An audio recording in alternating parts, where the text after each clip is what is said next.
नमस्कार, स्वागत है आपका ईटी नाउ स्वदेश पर। मैं हूं पूजा त्रिपाठी और आप देख रहे हैं टैक्स मंत्रा। और इस शो में हम टैक्स से जुड़ी जो भी आपकी उलझनें हैं वो हम इस शो के जरिए सुलझाने की कोशिश करते हैं। और उसमें अगर आपके भी कुछ सवाल हैं तो वो आप हमसे पूछ सकते हैं। सवाल पूछने का तरीका, हमारी मेल आईडी लगातार आपकी स्क्रीन पर फ्लैश होती रहेगी। और इसके अलावा आप अपने जो सवाल हैं वो हमें व्हाट्सएप कर सकते हैं। उन सवालों की आप हमें क्लिपिंग भी भेज सकते हैं, तो इसके जरिए आप हमसे जुड़ने की कोशिश कीजिए। तो जैसे कि टैक्स मंत्रा में हमारी कोशिश ये होती है कि एक ऐसा टॉपिक उठाएं जिसको लेके कुछ कंफ्यूजन है और उसको आसान भाषा में आपके सामने रखने की कोशिश करेंगे। और आज हम बात करने वाले हैं एआईएस के बारे में, यानी कि एनुअल इंफॉर्मेशन स्टेटमेंट के बारे में। इसका बैकग्राउंड अगर बताएं तो काफ़ी साल पहले ई फाइलिंग और ई प्रोसेसिंग जब शुरू हुई थी तब फॉर्म 26 एएस आया था। बट अब 1 नवंबर 2021 साल 2021 में ही एक इस नए फॉर्म की भी घोषणा की गई सरकार की तरफ से। अब ये जो फॉर्म है ये कैसे अलग है फॉर्म 26 एएस के, इसके फीचर्स क्या क्या हैं, आपको ये जानना क्यों, एआईएस के बारे में जानना क्यों ज़रूरी है, क्या क्या बेनिफिट या क्या क्या फ़ायदा आपको इसके थ्रू मिल सकता है, ये आज हम समझने की कोशिश करेंगे। और इसमें हमारी मदद करने के लिए हमारे साथ जुड़े हैं Pankaj Matpal, MD Optima money manager से। Pankaj ji, thank you so much ET now Swadesh को समय देने के लिए। सबसे पहले जब ये जो टॉपिक है हमारा, जिस बारे में हम बात कर रहे हैं, काफ़ी सारी कन्फ्यूजन है, काफ़ी सारे सवाल है लोगों के मन में। हालांकि इसकी घोषणा तो काफ़ी पहले हो चुकी होगी लेकिन अभी तक क्लैरिटी नहीं आई है, तो ये समझने की कोशिश करेंगे। इसके बारे में बताइए, एआईएस क्या है और ये जो फॉर्म 26 एएस है इससे ये कितना अलग है। पूजा नमस्कार। जैसा आपने कहा कि 2021 में ये शुरुआत की गई थी, क्योंकि 26 एएस जो था वो तो पहले से अवेलेबल था, लेकिन नवंबर में यानी कि फाइनेंशियल ईयर 21-22 के लिए पहली बार एआईएस को लागू किया गया था। अब ये जो है 26 एएस का एक एक्सटेंडेड रूप है। 26 एएस जो है उसके अंदर आपको आपकी जो इनकम डिफरेंट सोर्सेज से आई है उस पर जो टीडीएस कटा है उसकी इंफॉर्मेशन मिल जाती है। लेकिन एआईएस क्योंकि इंफॉर्मेशन स्टेटमेंट है तो इसमें कंप्लीट यानी कि जो डिफरेंट सोर्सेज से इनकम आपको आई है उस पर आपका टीडीएस टीसीएस जो भी एप्लीकेबल हुआ है, उसके अलावा हाई वैल्यू ट्रांजैक्शंस जो हुए हैं, आपने प्रॉपर्टी बाय की है, आपने शेयर्स परचेज किए हैं, आपने म्यूचुअल फंड में इन्वेस्टमेंट किया हुआ है, डिविडेंड से आपकी इनकम आई हुई है, फॉरेन रेमिटेंस किया है, फॉरेन में आपने कुछ पैसा भेजा है, या कोई चीजें बाय की है बाहर से जिसके लिए आपने पेमेंट किया है, वो सब इंफॉर्मेशन आपको यहां पर मिल जाती है। तो जैसा मैंने कहा कि ये 26 एएस का एक और भी एक्सटेंडेड रूप है। तो 26 एएस का एक्सटेंडेड रूप है, ये आपने बताया। क्या क्या इन्फॉर्मेशन उसमें अवेलेबल होती है ये भी आपने समझाया, लेकिन ज़रूरत क्या पड़ गई एआईएस के लाने से? क्या सरकार के पास ऑलरेडी ढेर सारे प्लेटफॉर्म्स नहीं थे जिसके द्वारा ऑलरेडी टैक्स पेयर के इन्फॉर्मेशन उन तक पहुंच रही थी? जैसा कि हमने बताया फॉर्म 26 एएस ऑलरेडी अवेलेबल था ही, तो इसको एक्सटेंड करने की क्या ज़रूरत पड़ गई? क्या ऑब्जेक्टिव था इसके पीछे? पूजा, ये बहुत ही सही सवाल है क्योंकि सबको ये लगता है कि शायद सरकार हमारी इंफॉर्मेशन लेना चाह रही है, इसी के लिए इसको इंट्रोड्यूस किया गया है। बट इसको आप अलग तरीके से समझें तो जो ऑनेस्ट टैक्स पेयर्स हैं उनके लिए भी ये बहुत ही इंपॉर्टेंट है कि एक ही जगह पर उन्हें सारी इंफॉर्मेशन मिल जाती है। क्योंकि आप आज सिर्फ बैंक में अकाउंट ही नहीं बल्कि कई जगह पर इन्वेस्टमेंट करते हैं, और आईटीआर फाइल करते समय हो सकता है कि आपको कई बार कुछ चीजें मिस होने का एक रिस्क लगता हो। लेकिन यहां पर एक ही जगह पर आपने चाहे शेयर्स में इन्वेस्टमेंट किया हुआ है, म्यूचुअल फंड में किया है, आपका अलग अलग जगह पर टीडीएस अप्लाई हुआ है, वो सभी चीजें आपको एक जगह मिल जाती हैं। दूसरी बात यह है कि चलिए इंफॉर्मेशन तो आपने जैसे कहा कि सरकार के पास पहले से अवेलेबल है, आपका पैन कार्ड आपका आधार कार्ड उनके पास है, तो हर जगह जहां भी आप फाइनेंशियल ट्रांजेक्शन करते हैं वहां पर इंफॉर्मेशन होती है। लेकिन कई बार इंफॉर्मेशन इनकरेक्ट भी हो सकती है। कई बार पैन इनपुट करते समय गलत अगर इनपुट हो गया तो किसी और व्यक्ति का ट्रांजैक्शन आपके नाम पर या आपका ट्रांजैक्शन किसी और के नाम पर रिपोर्ट हो सकता है। लेकिन यहां पर एआईएस में जो स्पेसिफाइड फाइनेंशियल ट्रांजैक्शंस हैं उसी के सामने ऑप्शन दिया हुआ है कि आप उसे करेक्ट कर सकते हैं, आप उसे फीडबैक के रूप में आप बता सकते हैं, और उसकी वजह से आपकी जो भी इंफॉर्मेशन है वो करेक्ट हो जाएगी। और ये आपने देखा होगा पहले ऐसा होता था कई बार कि कोई ट्रांजेक्शन आपने किया ही नहीं है, लेकिन बाद में आपको नोटिस आता था, फिर आपको उसे क्लेरिफाई करना होता था। लेकिन यहां पर शुरुआत में ही यदि आप देख लेंगे तो आपको आईटीआर फाइल करते समय वो दिक्कत नहीं आएगी। दूसरी बात, सरकार के लिए भी अच्छा है, क्योंकि कई बार शायद अनजाने में यदि आपने अपनी इनकम रिपोर्ट नहीं की, जिसकी वजह से टैक्स इवेड होता था, या कुछ लोग जानबूझकर भी टैक्स इवेड करने की कोशिश करते थे, वो सब बातें भी यहां पर दूर हो जाएंगी। तो मेरे हिसाब से ये इनकम टैक्स डिपार्टमेंट के लिए भी और ऑनेस्ट टैक्स पेयर्स के लिए भी बहुत ही यूजफुल है। तो एक अच्छा कदम है, चीज़ों को थोड़ा और अपडेट करने की कोशिश की, जिससे कि ऑन टाइम इंफॉर्मेशन यहाँ पर टैक्स पेयर के हाथ भी लग सके, और इनकम टैक्स डिपार्टमेंट के पास भी आपकी जो इनकम की समरी है वो गलत है या सही, फिर उसको आप रिव्यू करके उसको रेक्टिफाई भी कर सकते हैं।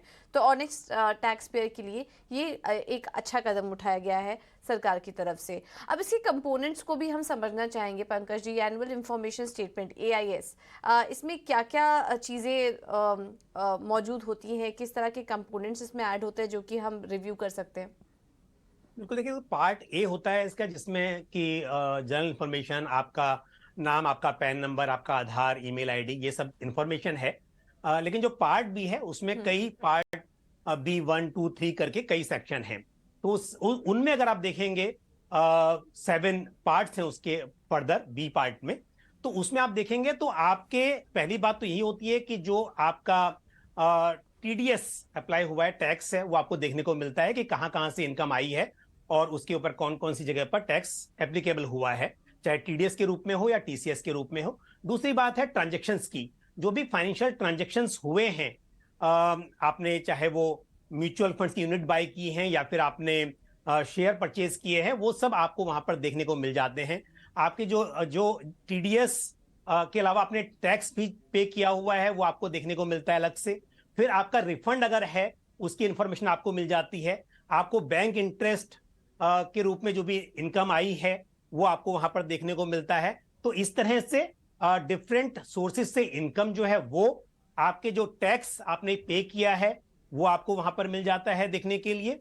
और उसके अलावा जो जैसे मैंने कहा कि फॉरेन रेमिटेंस वगैरह हैं, आपने प्रॉपर्टी बाय की है, प्रॉपर्टी सेल की है, वो सब इंफॉर्मेशन भी आपको मिलती है। और यही नहीं, यदि शेयर्स आपने बेचे नहीं हैं, आपकी इनकम नहीं हुई है, लेकिन परचेज किए हैं, वो इंफॉर्मेशन भी आपको वहां पर मिलती है। और यहां पर मैं एक बात जरूर कहूंगा कि इन्वेस्टर्स को या टैक्स पेयर्स को जरूर देखना चाहिए, क्योंकि लास्ट ईयर ऐसी कई रिपोर्ट्स आई थी जहां पर कि आपने शेयर परचेज नहीं किए हैं, लेकिन वहां पर दिखाई दे रहा था कि आपके पैन पर शेयर परचेज हुए हैं। ये एक डेटा एंट्री मिस्टेक हो सकती है, लेकिन आप समय रहते हुए अगर देख लेंगे तो उसको आप करेक्ट करवा सकते हैं। ओके, तो काफ़ी सारे कंपोनेंट्स हैं इसमें, आपके पैन कार्ड से लेकर आधार कार्ड तक, ईमेल एड्रेस, मोबाइल नंबर, सब कुछ वहाँ पर मेंशन है। अगर आपको उसका अपडेट करना है तो वो भी आप कर सकते हो। इसके अलावा आपके रिफंड, TDS, TCS से जुड़े इंफॉर्मेशन भी वहाँ पर अवेलेबल हैं। तो कई बार ऐसा हुआ है, जैसे कि पंकज जी भी बता रहे थे कि कुछ गलत एंट्रियाँ भी उसमें हो चुकी थी, कुछ केसेस आए भी थे, तो वो आप वहाँ पर देख सकते हैं, उसको बीच बीच में आप रिव्यू कर सकते हैं। यही बेसिक मोटिव था AIS के लाने का भी। इसमें एक और टर्म के बारे में हम समझना चाहेंगे। एक टर्म था उसमें, टैक्स पेयर इंफॉर्मेशन समरी। ये क्या होता है AIS के अंडर में, इसके बारे में थोड़ा हमें बताइए। बिल्कुल, देखिए, जैसा कि AIS जो है वो एक काफी इन्फॉर्म्ड सिस्टम है, उसमें काफी इंफॉर्मेशन ज्यादा है। जो TIS है उसमें टैक्स इंफॉर्मेशन है बेसिकली, कि आपके जहां जहां पर टैक्स डिडक्ट हुआ है उसकी इंफॉर्मेशन आपको मिल जाती है। और इसका बड़ा फायदा ये है, जब आप ITR फाइल करते हैं, तो अब ITR फाइल करते समय आपके पास प्री फिल्ड ITR का ऑप्शन होता है।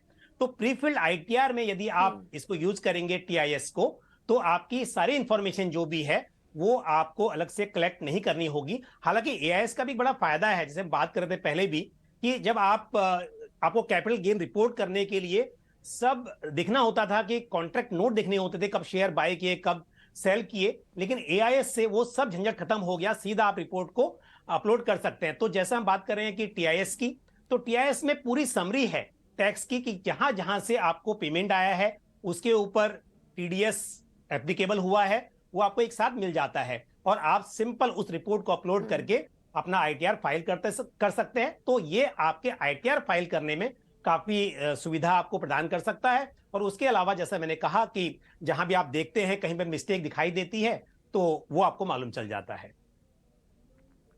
Okay nice. तो आईटीआर फाइल करने में भी मदद मिलेगी क्योंकि आपका टैक्स डिडक्शन का पूरा डिटेल्स, टीसीएस, कितना आपने अभी तक कितना टैक्स आपका डिडक्ट हो चुका है आपके इनकम पर, वो सारी इंफॉर्मेशन एक कंसोलिडेटेड वे में आपको मिल जाएगी। उसको सिंपली आप डाउनलोड कीजिए और उसकी मदद से आप आईटीआर भी फाइल कर देते हैं। और अक्सर हमें आईटीआर फाइल करते समय ये एक दिक्कत तो महसूस होती है कि हम अपने सारे के सारे इनकम को कंसोलिडेट करके उसको भरने की कोशिश करते हैं, ढूंढते हैं यहाँ वहाँ से डॉक्यूमेंट्स, लेकिन देखिए उसकी एक समरी टीआईएस के फॉर्म में सरकार पहले ही आपको प्रदान कर रही है। इसमें आप ये भी देख सकते हैं कि कहीं कुछ गलत इंफॉर्मेशन वहाँ पर फीड ना हो गई हो और उसे आप रिपोर्ट भी कर सकते हैं। अच्छा, ये एआईएस कंसोलिडेटेड फीडबैक फाइल ये क्या है, जिसके बारे में आप थोड़ी देर पहले बता भी रहे थे कि एक फीडबैक फाइल होती है जिसके जरिए आप कोई भी प्रॉब्लम है, कोई करेक्शन है, तो क्या वो इसी के थ्रू किया जाता है?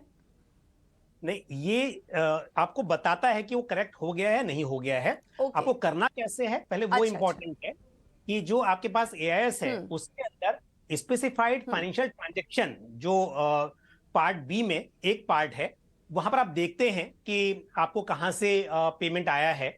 तो जो भी ट्रांजैक्शन आप देखते हैं और वहां पर आपको लगता है कि ट्रांजैक्शन इनकरेक्ट है, तो वहां पर फीडबैक का एक ऑप्शन है, वो ऑप्शनल है।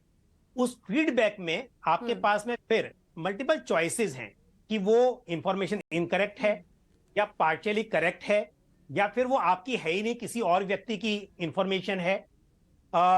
इस तरह से उसके अंदर 7 ऑप्शन आपको ऑलरेडी दिए गए हैं कि मतलब आपको ऐसा नहीं कि टाइप करना है और मतलब बहुत सिंपल है वो, कि आपको ऐसा नहीं लगे कि आपको पूरा पूरा टाइप करके और बताना पड़ेगा। वहां पर दिया हुआ है ऑप्शन कि कौन सा ऑप्शन आपके लिए सुटेबल है, कि इंफॉर्मेशन इनकरेक्ट है, आपके लिए एप्लीकेबल नहीं है, आपका पैन ये नहीं है, आप सिलेक्ट कर लीजिए सिंपल। तो आपने वो फीडबैक सिलेक्ट की और आपने वो सबमिट कर दी, तो वो इंफॉर्मेशन करेक्ट होगी। तो जब आप कॉन्सोलिडेटेड स्टेटमेंट देखेंगे उसमें आपको मालूम चलेगा कि आपकी रिपोर्टेड वैल्यू क्या थी और करेक्टेड वैल्यू क्या है। तो इसके लिए वो आपको यूजफुल होगी। और एक साथ, क्योंकि हो सकता है पूरे साल में आपके मल्टीपल ट्रांजेक्शंस हो और मल्टीपल ट्रांजेक्शंस में कई जगह पर आपको सुधार करने की जरूरत पड़ी हो, तो आपको बार बार हर जगह देखने की जरूरत नहीं है।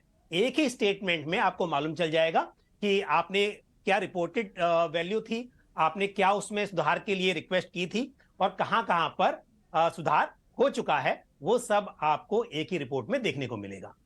पंकज जी, तो फिर ऑन अ लाइटर नोट, ये तो बिल्कुल आपके एक बैंक स्टेटमेंट की तरह हो गया। कोई भी ट्रांजैक्शन आप कर रहे हैं, कुछ भी कर रहे हैं, सरकार से, इनकम टैक्स विभाग से वो नहीं छुप सकेगा। अब तो अब बच के नहीं जा सकते। ऑनेस्ट टैक्स पेयर को तो यहाँ पर चिंता करने की ज़रूरत है ही नहीं, लेकिन जो कि टैक्स गलत तरीके से बचाने का काम यहाँ पर कर रहे थे, उन्हें अब थोड़ा अलर्ट हो जाना चाहिए। आपका क्या कहना है उनको? पूजा, बिल्कुल सही बात है। यहाँ पर 3 तरह से इसका इस्तेमाल हो सकता है। एक, जैसा आप भी कह रही हैं कि जो ऑनेस्ट टैक्स पेयर्स हैं उनको तो सुविधा होगी, वो तो टैक्स पे करते ही थे। दूसरी बात, कई बार टैक्स पेयर ऑनेस्ट हैं लेकिन नेग्लिजेंस के चांस होते थे या अभी भी होते हैं कि आप कोई चीज भूल जाते हैं, मिस कर देते हैं, तो उसकी गुंजाइश कम हो जाएगी। और तीसरी बात जो है कि जो जानबूझकर टैक्स इवेट करना चाहते हैं उन पर थोड़ी लगाम लगाई जा सकेगी। इसका फायदा भी ऑनेस्ट टैक्स पेयर को मिलेगा। बिल्कुल। तो कहने का मतलब है कि कुछ छुपा नहीं है अब टैक्स विभाग से। तो अगर आपने कुछ गलती भी कर दी है, आपके तरफ से कुछ नेग्लिजेंस भी हुआ है, तो वो भी आपको साफ साफ दिख जाएगा और उससे आप जो गलती आपसे हुई है, पेनाल्टी, क्योंकि अगर ऐसा कुछ हुआ तो आपके ऊपर भारी पेनाल्टी भी आ सकती है, वो भी फेस करना आपको पड़ सकता है। तो उससे बचिए और समय पर उसे रेक्टिफाई भी कर लीजिए। ये एक मेन एजेंडा होगा, मेन ऑब्जेक्टिव है एआईएस लाने का भी। अब टैक्स पेयर जो हमारे दर्शक हैं वो अब ये समझना चाहेंगे कि एआईएस के कंपोनेंट्स के बारे में हमने समझा, वो क्यों आया, क्यों लाया गया, उसकी क्या इंपॉर्टेंस है, ये सब तो समझ में आ गई है। अब इसको एक्सेस कैसे करें, कहाँ पर ये मिलेगा? बिल्कुल पूजा, बहुत ही सिंपल है। आप अगर अपना आईटीआर ई फाइल करते हैं तो आपने उसके लिए रजिस्टर किया होगा incometax.gov.in पर। अगर नहीं किया है तो एक बार वन टाइम रजिस्ट्रेशन है, आप अपने पैन आधार के साथ उसको रजिस्टर कर सकते हैं। ईमेल आईडी, मोबाइल नंबर, ये इंपॉर्टेंट होता ओके। है। और जब आपने वेबसाइट पर रजिस्टर कर लिया तो वहां पर आपको सर्विस के अंडर में ये ऑप्शन मिल जाता है कि आप अपना एआईएस वहां पर देख सकते हैं। तो एक ही वेबसाइट है जहां पर आप अपना आईटीआर फाइल करते हैं, उसी साइट पर ये आपने को देखने को मिलेगा। और अब एक सुविधा और भी अच्छी हो गई है कि सरकार ने मोबाइल ऐप भी लॉन्च कर दिया है, AIS for tax payers. Okay. तो आप सिंपली अपने मोबाइल फोन में इस ऐप को डाउनलोड कर सकते हैं प्ले स्टोर से, या आईओएस ऐप भी आप डाउनलोड कर सकते हैं। तो उसके बाद में आप सिंपली वहां पर फर्स्ट टाइम, यदि आप रजिस्टर्ड हैं ऑलरेडी इनकम टैक्स की साइट पर, तो आपका मोबाइल नंबर, ईमेल आईडी वहां पर जो रजिस्टर किया हुआ है उसी ईमेल आईडी और मोबाइल पर आपको ओटीपी आएगा, और दोनों ओटीपी आप फर्स्ट टाइम एक बार इनपुट करते हैं, उसके बाद आप अपना एम पिन सेलेक्ट कर सकते हैं। एक बार आपने पिन सेलेक्ट कर लिया तो जब भी चाहे मोबाइल पर वो पिन, 4 डिजिट का पिन आप इनपुट करके इस एआईएस को एक्सेस कर सकते हैं, और वहीं पर आप, जो मैंने कहा कि फीडबैक देना है, ये सब चीजें हैं, आप मोबाइल से ही कर सकते हैं। तो आपको हर बार वेबसाइट पर जाने की जरूरत भी नहीं पड़ेगी। तो बहुत ही सिंपल तरीका है वेबसाइट के थ्रू, और साथ ही जैसा मैंने कहा मोबाइल ऐप के थ्रू भी एआईएस को एक्सेस किया जा सकता है। ओके, तो मोबाइल ऐप के थ्रू भी आप एक्सेस कर सकते हैं, और बाकी भी तरीके बताए हैं वो आपकी स्क्रीन पर हम ग्राफिक्स के जरिए आपको समझाने की भी कोशिश करेंगे। स्टेप बाय स्टेप है, वहाँ पर आप जाइए, अपनी डिटेल्स आप चेक कर सकते हैं, और काफ़ी आसान तरीका तो अब मोबाइल ऐप है, और इस वक्त हम डिजिटल भी हो रहे हैं धीरे धीरे, ऐप की काफ़ी आदत भी लग चुकी है हम सबको। तो जिस तरह से आप सारे ऐप यूज़ कर रहे हैं, आप एक एआईएस का भी ऐप डाउनलोड कर लीजिए, हैंडी हो जाएगा, आपको भी आसानी होगी, और टैक्स को आपको प्लानिंग करने में भी इसके ज़रिए काफ़ी मदद मिलेगी। अच्छा, अब एक अहम सवाल जो कि हम डिस्कस भी कर रहे हैं, अब मान लीजिए टैक्स पेयर ने रियलाइज़ कर लिया कि कुछ इनकरेक्ट इन्फॉर्मेशन वहाँ पर एंट्री हो चुकी है, और तो वो कैसे बताया जाए, और वो रेक्टिफाई भी हो चुकी है, ये कैसे उसको पता चलेगा? किस तरह से टैक्स विभाग को वो के साथ वो कोऑर्डिनेट कर सकता है, या फिर उनके साथ में चर्चा, उनको इन्फॉर्म कर सकता है इस बारे में? जी, देखो पूजा, क्या होता है कि इनकम टैक्स डिपार्टमेंट रिलाय करता है सोर्सेज पर। यानी कि आपने अगर घर खरीदा है या बेचा है, तो रजिस्ट्रार ऑफिस से जब रजिस्ट्री करेंगे उस घर की, तो वहां से इंफॉर्मेशन आएगी इनकम टैक्स डिपार्टमेंट के पास। इसी तरह से आपने बैंक में एफडी की है, उस पर टीडीएस अप्लाई हुआ है, तो वो आपको बैंक से इंफॉर्मेशन जाएगी इनकम टैक्स डिपार्टमेंट के पास। तो अल्टीमेटली इनकम टैक्स डिपार्टमेंट जो है वो इंफॉर्मेशन कलेक्ट कर रहा है डिफरेंट रिसोर्सेज से। तो जब आप यहाँ पर जो कि स्पेसिफाइड फाइनेंशियल ट्रांजैक्शन हैं आपके एआईएस में पार्ट बी में, वहां पर आप फीडबैक सबमिट करते हैं, तो आप बताते हैं कि इंफॉर्मेशन इनकरेक्ट है, तो वहां पर उसके बाद इनकम टैक्स डिपार्टमेंट डेफिनेटली इसको करेक्ट करने की कोशिश करेगा। बट कुछ केसेस में ऐसा देखा गया है कि जो इंफॉर्मेशन आई है बाहर से, उन रिसोर्सेज से, वो गलत आई है। तो ऐसा भी हो सकता है कि आपको अपने बैंक से बात अच्छा। करनी पड़ जाए उस केस में, या फिर कुछ केसेस में, मेरे पास ऐसे केसेस भी हैं, आए हैं, जहां पर कि रजिस्ट्रार अच्छा। ऑफिस से गलत पैन इनपुट हुआ है। तो फिर उस केस में आपको शायद वहां पर जाकर उस चीज को ठीक कराना पड़ेगा। लेकिन एटलीस्ट यहां पर आपको इंफॉर्मेशन मिल जा रही है कि आपके नाम पर कुछ गलत हुआ है। यहां तक भी केसेस रिपोर्ट हुए हैं कि किसने सोना खरीदा और किसी और का पैन दे दिया, मतलब आपका पैन दे दिया। आप देख रहे हो कि मैंने तो सोना खरीदा नहीं पूरे साल में, पर क्योंकि 2 लाख से ऊपर का गोल्ड परचेज करने पर पैन कार्ड मैंडेटरी है। तो ऐसी भी गलतियां हुई हैं, अनजाने में या जानबूझकर, जो भी हुआ हो, बट ऐसी चीजें भी हुई हैं। तो आप जरूर ध्यान रखिए कि समय पर आप देख लेंगे तो आपको मालूम चलेगा कि ये ट्रांजैक्शन अगर इनकरेक्ट है तो आप करेक्ट उसको करवा सकते हैं, चाहे तो इनकम टैक्स डिपार्टमेंट से, या जरूरत पड़े तो जिसने वो गलत रिपोर्ट किया है उस सोर्स से भी वो किया जा सकता है। हाँ, तो फिर अगला स्टेप फिर वही होगा कि अब जब करेक्ट भी हो चुका है, उसके बाद क्या करें? आईटीआर फाइल करते वक्त क्या उसको कहीं डाउनलोड करना पड़ेगा? क्या प्रोसीजर है? मतलब एआईएस में करेक्ट हो गया, मतलब अब कोई चिंता वाली बात नहीं है, वो ऑटोमेटिकली हो जाएगा वहां पर? बिल्कुल बिल्कुल पूजा, अगर एआईएस में ओके। करेक्ट हो गया है तो इसका मतलब वो करेक्ट इंफॉर्मेशन है। यहां तक कि मैं आपको बता दूं कि पहले जैसे जो सैलरीड इंडिविजुअल होते हैं उनको तो फॉर्म 16 मिलता ही है, लेकिन जो कंसल्टेंट होते हैं या फिर फ्रीलांस वर्क करते हैं वो फॉर्म 16A के लिए वेट करते थे।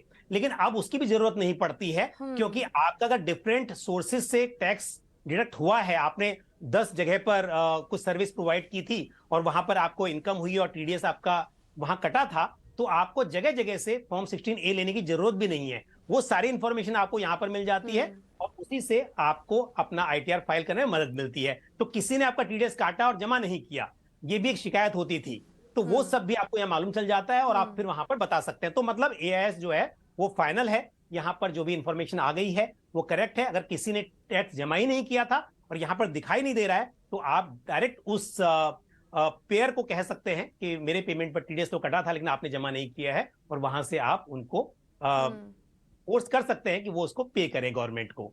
तो एआईएस में जो इंफॉर्मेशन आएगी वो फाइनल। अच्छा, तो इसको रिव्यू कब करना चाहिए? क्या ये हमें बता पाएंगे कि ये पोर्टल में ऑलरेडी है, हम हर महीने इसको रिव्यू कर सकते हैं, या फिर क्वार्टरली रिव्यू करना चाहिए? ये कब, ये इंफॉर्मेशन कब अवेलेबल होगी, कब अपडेटेड फॉर्म में हमें मिलेगी, या फिर आईटीआर फाइल करते समय एक बार रिव्यू कर ले इसको? देखिए, आईटीआर फाइल करते समय तक का तो वेट बिल्कुल नहीं करना चाहिए, क्योंकि तब तो फिर टाइम कम रहेगा। लेकिन एक क्वार्टरली बेस पे तो करना ही चाहिए, क्योंकि जो टीडीएस की फाइलिंग होती है वो क्वार्टरली बेस पे होती है। तो आपकी जो टीडीएस की फाइलिंग होगी उसके बाद में ही रिपोर्ट यहाँ पर आएगी, क्योंकि जहां भी कोई आपका टीडीएस मंथली बेसिस पर डिडक्ट करे, लेकिन वो रिपोर्टिंग होगी उसकी क्वार्टरली बेस पे होगी, और वो क्वार्टर के बेस तब आपको यहाँ पर अपडेटेड इन्फॉर्मेशन दिखाई देगी।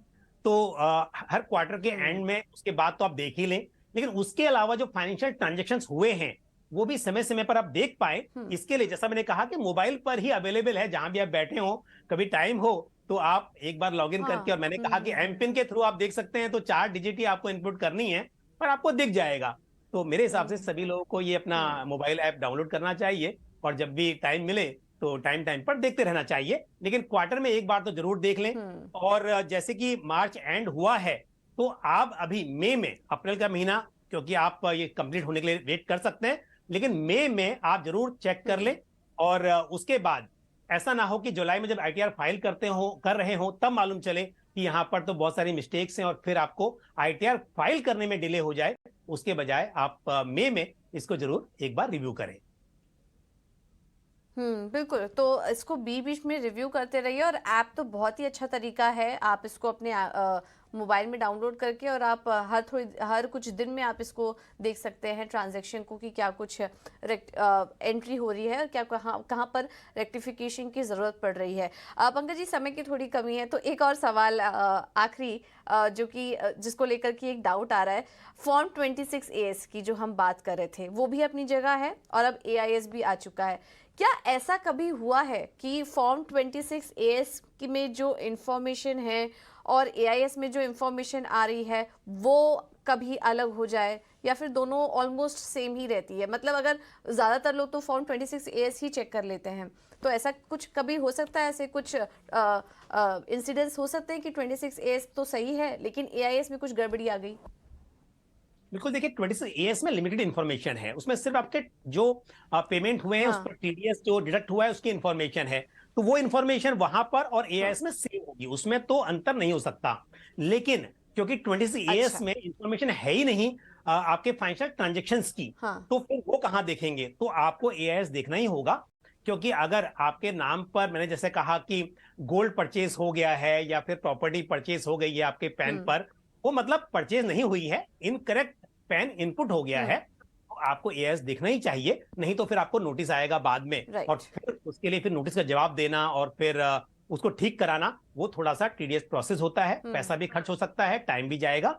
तो यहां पर बहुत आसान है कि शुरुआत में आप देख लें और पहले उसको करेक्ट करवा लें। जी, बिल्कुल, बिल्कुल। Pankaj ji, thank you so much आज समय देने के लिए अपना, और AIS को जो आपने डिटेल में समझाया, हमें आसान भाषा में हमारे दर्शकों को समझाया, उसके लिए थैंक यू सो मच। तो उसको ये जो डिस्कशन था आज का, उससे काफ़ी चीज़ें यहाँ पर सामने निकल कर आई कि बीच-बीच में रिव्यू करते रहिए, 26AS को पकड़ के मत बैठिए, क्योंकि उसके अलावा भी कुछ एक्सटेंडेड इन्फॉर्मेशन आपकी AIS में अब मौजूद हैं, तो उसे भी एक बार देख लीजिए और उसके हिसाब से अगर कुछ गलत इन्फॉर्मेशन उसको रेक्टिफाई कर लीजिए। और सबसे अच्छा तरीका है, आप उसकी मदद से आसानी से अपना ITR फॉर्म भी भर सकते हैं। तो काफ़ी अच्छे ऑब्जेक्टिव आए हैं।